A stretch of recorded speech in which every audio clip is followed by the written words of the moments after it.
जोधपुर में महाराजा उमेद सिंह की 122वीं जयंती का गरिमामय आयोजन आज रेलवे स्टेशन स्थित स्टैचू सर्कल पर संपन्न हुआ।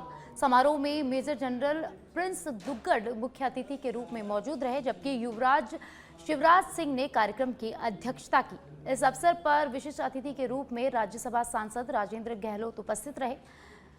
डीआरएम रेलवे अनुराग त्रिपाठी एवं एयर कमोडोर जय श्री राम ने भी समारोह की शोभा बढ़ाई। कार्यक्रम में एचएच महाराजा उमेद सिंह चैरिटेबल ट्रस्ट के सचिव कल्याण सिंह राठौड़, आईपीएस अधिकारी हेमंत कलाल एवं उमेद भवन के जनसंपर्क अधिकारी राजेंद्र सिंह लिलिया उपस्थित रहे।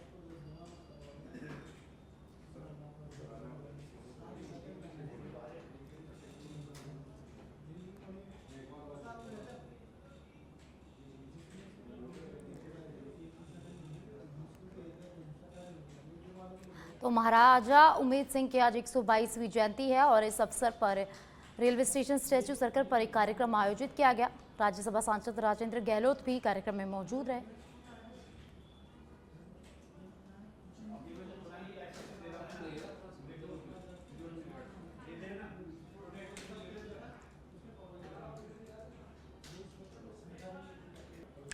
झुंझुनू जिले के सबसे बड़े अस्पताल में बदलते मौसम के साथ मरीजों की संख्या में भी इजाफा हो गया है। मानसून की बारिश शुरू होने के साथ ही मौसम में जल्दी हो रहे बदलाव के कारण से मौसमी बीमारियों का खतरा भी बढ़ गया है। अस्पतालों में मौसमी बीमारियों के मरीज बढ़ने लगे हैं। इसके चलते बीडी के अस्पताल में ओपीडी में मरीजों की संख्या 2000 के पार पहुंच गई। अस्पतालों में आ रहे मरीजों में अधिकांश को तेज बुखार, सिर दर्द और डायरिया, आंखों में जलन की परेशानी है। इसके साथ ही त्वचा रोग से पीड़ित मरीजों की संख्या भी यहाँ बढ़ गई है। बीडी के अस्पताल में ओपीडी में इजाफा हुआ है और ओपीडी के अंदर बढ़ती उम्र से चर्म रोग के, आँखों के और सामान्य जुकाम खांसी के रोगी बढ़े हैं। अपने पास उपचार एवं दवाओं की समुचित व्यवस्थाएं हैं और आमजन से सलाह है कि समय पर उपचार लें, नज़दीकी केंद्र पर उपचार लें, अपने यहाँ पर विशेषज्ञ चिकित्सकों की संपूर्ण सेवाएं। अब खबर सीकर के अजीतगढ़ से है, जहां श्री माधोपुर विधानसभा क्षेत्र के झाड़ली ग्राम पंचायत में रास्ता बंद करने का मामला सामने आया है। वर्षों से प्रचलित रास्ते को षड्यंत्र रास्ता बंद करने का आरोप लगाते हुए कालूराम गुर्जर ने बताया कि कुआ नारायण सागर पर जाने वाला रास्ता काफी वर्षों पुराना है, जो रामचंद्र, बनवारी लाल, मूलाराम और भग्गू राम यादव ने दबंगों से षड्यंत्र पूर्वक रास्ते को बंद करा दिया, जिससे कालूराम गुर्जर के घर आने जाने का रास्ता पूरी तरह से बंद हो गया है। कालूराम ने बताया कि रास्ता बंद करने से बच्चे 3 दिन से स्कूल नहीं जा पा रहे हैं। कालूराम ने प्रशासन से भी न्याय की गुहार लगाई है।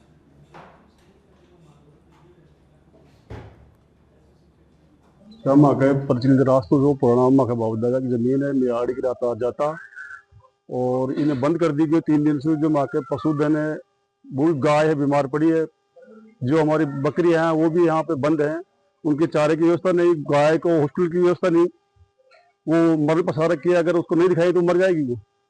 इधर बच्चे हमारे यहाँ सबके सब यहीं हैं, वो नहीं स्कूल जा पा रहे हैं क्योंकि पूरा रास्ता ही बंद हो गया षड्यंत्र के तहत।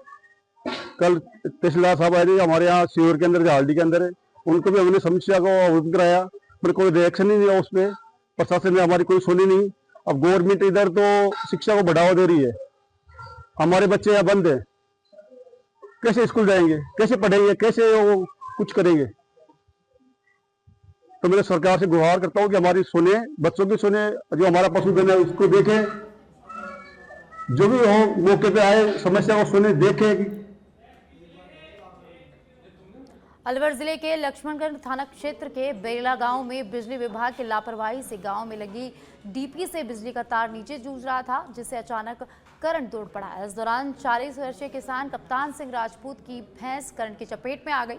भैंस को बचाने के चक्कर में 16 वर्षीय बेटी शिवानी राजपूत आगे बढ़ी, वह भी झुलस गई। ग्रामीणों और परिजनों ने बिजली विभाग पर लापरवाही का आरोप लगाते हुए मुआवजे और जिम्मेदार अधिकारियों पर सख्त कार्रवाई की मांग की है। लक्ष्मणगढ़ पुलिस ने शव का पोस्टमार्टम करवाकर परिजनों को सौंप दिया है और मामले की जांच शुरू कर दी है।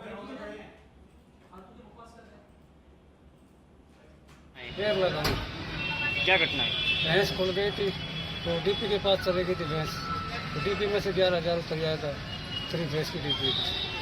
और बच्ची गई थी, उसको पकड़ने के लिए बच्ची के करंट आ गया। फिर बच्ची के पिताजी गए थे तो पिताजी के भी करंट आ गया। आपका भैंस भी खत्म हो गई और पिताजी को ज़्यादा हो गया, पिताजी भी खत्म। मृतक का नाम क्या है? कप्तान सिंह। उम्र कितनी है? उम्र तो होगी 45 के लगभग। कौन सी गाँव निवासी है? बच्ची का नाम क्या है? बच्ची का नाम शिवान है। चलिए आगे बढ़ते हैं। राजस्थान हरियाणा बॉर्डर पर स्थित भिवाड़ी बाईपास टी पॉइंट इस बार फिर चर्चा में है। इस बार बरसात के पानी ने ऐसा हंगामा मचाया कि सड़क से ज्यादा लोग सोशल मीडिया पर बहने लगे हैं। वजह वही पुरानी लेकिन ट्विस्ट नई। भिवाड़ी धारूहेड़ा बाईपास पर बारिश का पानी करीब 5 से 6 फीट ऊंचाई तक जमा हो गया और अभी अज्ञात लोगों ने रात के अंधेरे में बाईपास पर बना रैंप भी तोड़ डाला। बस फिर क्या, पूरा पानी धड़ाधड़ हुआ हरियाणा की ओर बह निकला। घटना की भनक लगते ही रेवाड़ी जिले के अधिकारी मौके पर पहुंचे और टूटे रैंप को दोबारा मरम्मत करवा रहे हैं। मगर सवाल यही है कि क्या हर बारिश पर यही तमाशा दोहराया जाएगा?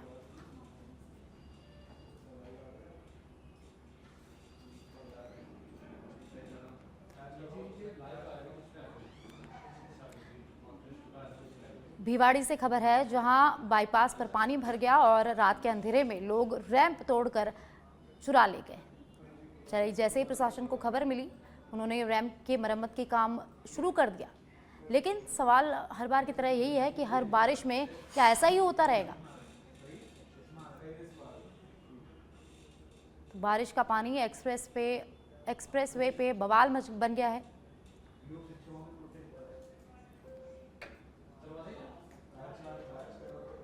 जयपुर से खबर है, जहां अखिल राजस्थान योग प्रशिक्षक महासंघ का विशाल धरना हुआ। राजकीय प्रशिक्षकों को स्थायी पद सृजित करने की मांग हुई है। इस धरने में योग शिक्षकों की स्थायी भर्ती निकालने की भी मांग की गई है। प्रदेश भर से बड़ी संख्या में शामिल होने यहां युवा पहुंचे हैं।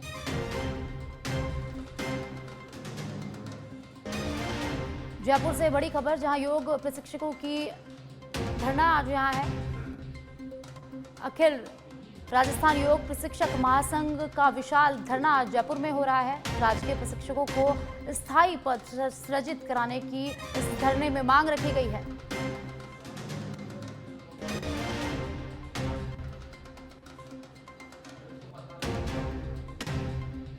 योग प्रशिक्षकों की स्थायी भर्ती निकालने की मांग धरने में की गई है।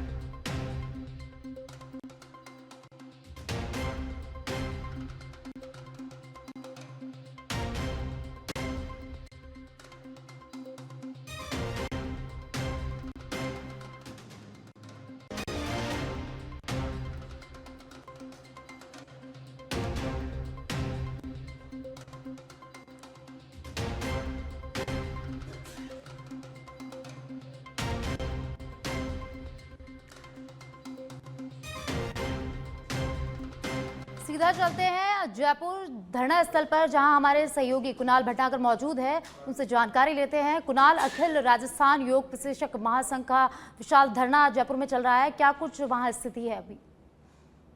त्योहार नहीं होता, भैया दूज और रक्षाबंधन का त्योहार नहीं होता, रह जाते हैं उनके घर सूने आंगन बनकर, रह जाते। देखिए साक्षी, अभी आपको बता दें कि जयपुर के शहीद स्मारक पर इस समय मौजूद हूँ। अगर मैं आपको तस्वीरें यहाँ पर दिखाऊं तो प्रदेश भर से जो योग प्रशिक्षक हैं बड़ी संख्या में यहाँ पर पहुंचे हैं और इनकी जो मांग है, आयुर्वेदिक योग प्रशिक्षक जो है पद सृजित करने की जो है मांग इनके द्वारा यहाँ पर की जा रही है। तमाम जो जिलों से ये योग प्रशिक्षक आए हैं और स्थायी भर्ती निकालने की इनके द्वारा यहाँ पर मांग की जा रही है और तमाम जो जिलों से ये प्रशिक्षक हैं वो यहाँ पर आए हैं और लगातार जो है मांग यहाँ पर की जा रही है कि जो है स्थायी भर्ती जो है वो निकाली जाए। मैं बात कर लेता हूँ क्या कुछ आपकी मांगे हैं लगातार, क्योंकि आप दिल्ली भी गए धरने के लिए, अब जयपुर में आपका धरना हो रहा है, अभी एक डेलीगेशन आपका मिलने के लिए गया है।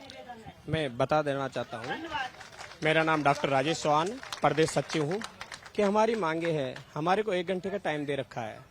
उस टाइम में क्या है कि 5,000 रुपये तो महिला को देते हैं, उसको 20 घंटे दे रखे हैं और हमारा पुरुषों को 8,000 रुपये देते हैं 32 घंटे के।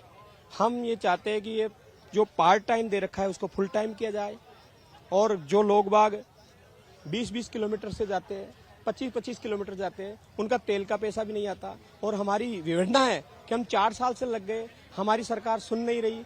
आज जो हजारों की संख्या आई है, इसीलिए आई है कि वो अपने घर बार और परिवार को छोड़ के, ताकि ये पार्ट टाइम शब्द जो है उसको उठा दिया जाए, स्थायी नियुक्ति दी जाए, ताकि लोगों का चूल्हा जल सके, इन गरीब जनता की सुन सके। हम सरकार से निवेदन करना चाहते हैं कि डबल इंजन की सरकार है, कि आम जन की जो विडंबना है, 3200-3500 हम योग शिक्षक है, हमारे को रोना आता है कि हम 8,000 रुपए में काम करते हैं, घर वाले और 33 किलोमीटर जाके उनका तेल का खर्चा भी नहीं आता, और हमारे परिवार की कई समस्या होती है। मैं बता देना चाहता हूं कि इनका पार्ट टाइम हटाया जाए, इनको फुल टाइम किया जाए। हम एक सवाल है, बीमारियां दूर करते, योग के माध्यम से पूरा विश्व चमक रहा है। धरातल पे देखे, इनको पार्ट टाइम लगा रखा है, 1 घंटे के लिए लगा रखा है, मात्र 250 रुपए दिया जाता है। 250 में एक मजदूर भी नहीं आता साहब। अगर हम 4 घंटे खराब करके वहां जाते तो हमारे को मजदूरी भी नहीं देते, ताकि 250 रुपए में हम काम कर रहे हैं, लोग बेचारे जाते हैं। इसीलिए मैं निवेदन करना चाहता हूं सरकार से हाथ जोड़ के कि डबल इंजन की सरकार इन योग शिक्षकों की सुने, इनको फुल टाइम किया जाए, जिससे कि इनका चूल्हा जल जाए और पद सृजित किया जाए आयुर्वेद विभाग में। आपको बता दें कि क्योंकि अगर हम बात करें, क्योंकि योग दिवस जो है मनाया जाता है, उस समय लगातार योग करने की बात की जाती है। ऐसे में जो योग शिक्षक हैं वो यहाँ पर धरना दे रहे हैं और स्थायी भर्ती की मांग कर रहे हैं। मैं आपको यहाँ पर तस्वीरें अगर दिखाना चाहूँ तो बड़ी संख्या में जो महिला वर्ग है वो भी यहाँ पर पहुंचा हुआ है, और इस जो मांग है वो यहाँ पर लगातार की जा रही है। अगर मैं अपने सहयोगी से अनुरोध करूंगा कि वो यहाँ पर अगर तस्वीरें दिखाना चाहें, तो जो महिला वर्ग है वो भी यहाँ पर पहुंचे हुए हैं, क्योंकि जिस तरह से योग दिवस पे बड़ी बड़ी बातें की जाती हैं, ऐसे में प्रदेश में जो योग शिक्षक हैं उनकी जो है स्थायी भर्ती यहाँ पर नहीं निकल रही। और जो इनका वेतन है, अगर हम बात करें तो जो पुरुषों का वेतन है और महिलाओं का वेतन है उसमें काफी जो है असमानता यहाँ पर है। इसके अलावा जो वेतन है उससे इन लोगों का घर नहीं चल पाता है। ऐसे में आज इनके द्वारा जो है यहाँ पर प्रदर्शन किया जा रहा है। जी धन्यवाद कुणाल, हमारे साथ जानकारी साझा करने के लिए। तो जयपुर से खबर है, जहां योग प्रशिक्षक धरना देकर बैठे हैं। राजकीय प्रशिक्षकों ने अस्थायी भर्ती को सृजित करने की मांग की है, वेतन बढ़ाने की मांग यहां की गई है। प्रदेश भर से बड़ी संख्या में लोग यहां शामिल होने पहुंचे हैं। जयपुर के शहीद स्मारक पर ये धरना प्रदर्शन चल रहा है। अब खबर झालावाड़ के खानपुर से है, जहां काली सिंध नदी में युवक के डूबने का मामला सामने आया है। पनवाड़ एसएचओ रमेश सिंह मौके पर मौजूद है। घनश्याम भील नदी में गया था मछलियों को पकड़ने। एसडीआरएफ की टीम युवक की तलाश कर रही है। हीचर गांव के पास काली सिंध नदी की ये पूरी घटना है।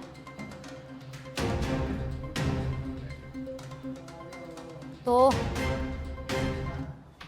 झालावाड़ के खानपुर से बड़ी खबर हम आपको बता रहे हैं, जहां काली सिंध नदी में एक युवक के डूबने की खबर सामने आई है। ये युवक नदी में मछलियां पकड़ने गया हुआ था। पनवाड़ एसएचओ रमेश सिंह मौके पर मौजूद है। एसडीआरएफ की टीम लगातार युवक की तलाश कर रही है। झालावाड़ के खानपुर से इस वक्त की बड़ी जानकारी।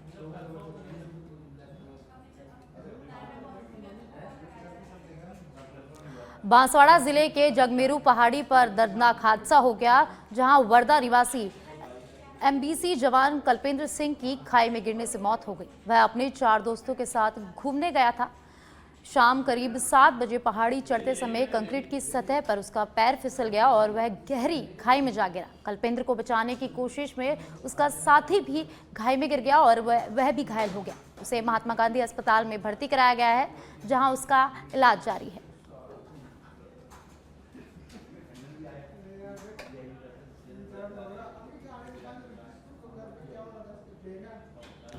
रेल मंत्री अश्विनी वैष्णव को पितृशोक। दाऊलाल वैष्णव ने आज अंतिम सांस ली। पिछले लंबे समय से अस्वस्थ थे अश्विनी वैष्णव के पिताजी। जोधपुर एम्स में चल रहा था उनका इलाज।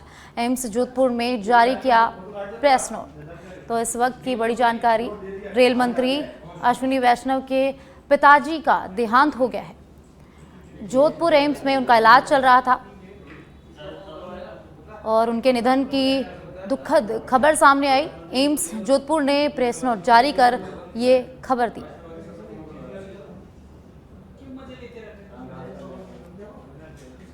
रेल मंत्री अश्विनी वैष्णव के पिताजी का आज देहांत हो गया। रेल मंत्री अश्विनी वैष्णव को पितृशोक लगा। दाऊलाल वैष्णव ने आज जोधपुर में अंतिम सांसें ली। वे पिछले कई समय से अस्वस्थ चल रहे थे और एम्स में उनका इलाज जारी था।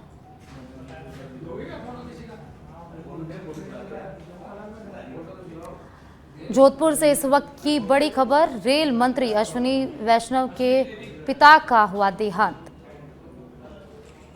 एम्स जोधपुर ने प्रेस नोट जारी कर ये खबर दी है। कई समय से अस्वस्थ चल रहे थे रेल मंत्री अश्विनी वैष्णव के पिताजी। दाऊलाल वैष्णव ने आज अंतिम सांसें ली है और आज उनका अंतिम संस्कार किया जाएगा। वे पिछले लंबे समय से अस्वस्थ थे और एम्स में उनका इलाज चल रहा था।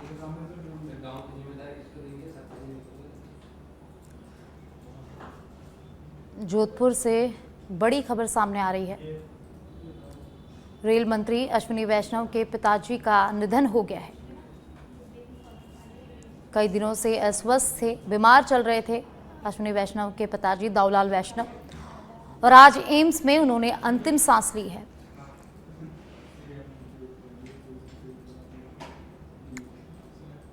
जोधपुर से खबर सामने आ रही है।